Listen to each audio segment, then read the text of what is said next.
Message de l'archange Michel.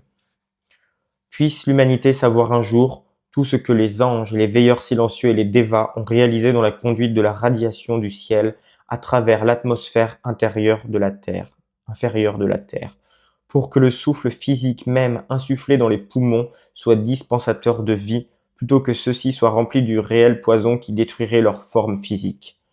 Ô brillants dévas des cathédrales, veilleurs bénis des églises, glorieux anges demeurant au-dessus des missions dans les quartiers de Bowery et Chinatown de la ville de New York, je vous aime. Je vous apporte l'amour de la maison. Vous qui savez que les 7 archanges sont ce soir dans l'atmosphère de cette ville, je vous apporte du courage. Enfants de la terre, vous vivez au milieu d'un royaume habité par des êtres de perfection, exilés volontairement de la gloire de la cour céleste. Souvenez-vous-en lorsque vous marchez dans vos rues, visitez vos malades et fréquentez vos églises. Soyez conscients de ces êtres silencieux au-dessus de vos têtes, de ces puissants dévas dont le ministère a sauvé l'humanité de la démence de masse. Je vous invite à le faire. Ils ont des noms, des sentiments, un but. Ils ont l'amour et l'espoir, tout comme vous.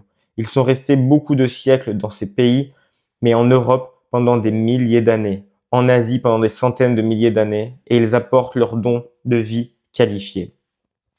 Puis-je vous dire que vous n'êtes en aucun cas tout l'espoir du monde, mais que vous êtes une partie intégrante importante parce que nous vous éclairons sur ce que nous faisons, comment nous le faisons et comment vous tous, individuellement, pouvez collaborer avec nous pour aider ceux qui, ayant peut-être une plus grande dynamique que vous, n'ont cependant pas le contact.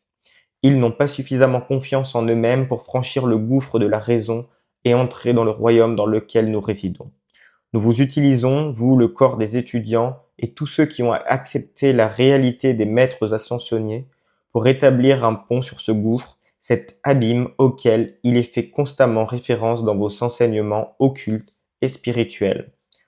Beaucoup ne peuvent pas le franchir. Il y a dans les canaux orthodoxes beaucoup d'êtres très évolués et très développés qui, pour des raisons de superstition, par peur du ridicule, par bigoterie ou autre faiblesse de l'âme, sont incapables d'agripper l'invisible main du maître ou d'accepter la réalité de la radiation et du pouvoir que vous, individuellement et collectivement, avez réussi à saisir.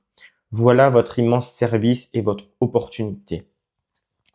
Comment la hiérarchie pourrait-elle accomplir le plan divin au travers d'êtres non ascensionnés sans parler avec eux, sans leur dire ce qu'elle fait et sans leur donner la possibilité de l'aider?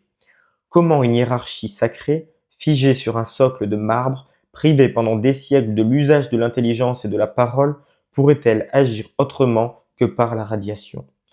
Vous êtes ceux à qui nous avons confié nos plans et nos espoirs. Ceux d'entre nous qui ont parcouru les chemins de la terre vous ont confié leurs petites expériences personnelles et la matière dont ils ont atteint leur victoire. En partageant avec vous le fait que nous sommes des hommes et des femmes comme vous, nous nous sommes efforcés de vous faire constater notre réalité et notre accessibilité. Vous ne seriez pas ici si vous n'aviez pas accepté la possibilité que nous existons. Parmi vous, tous ne l'acceptent pas pleinement, mais bon nombre le font.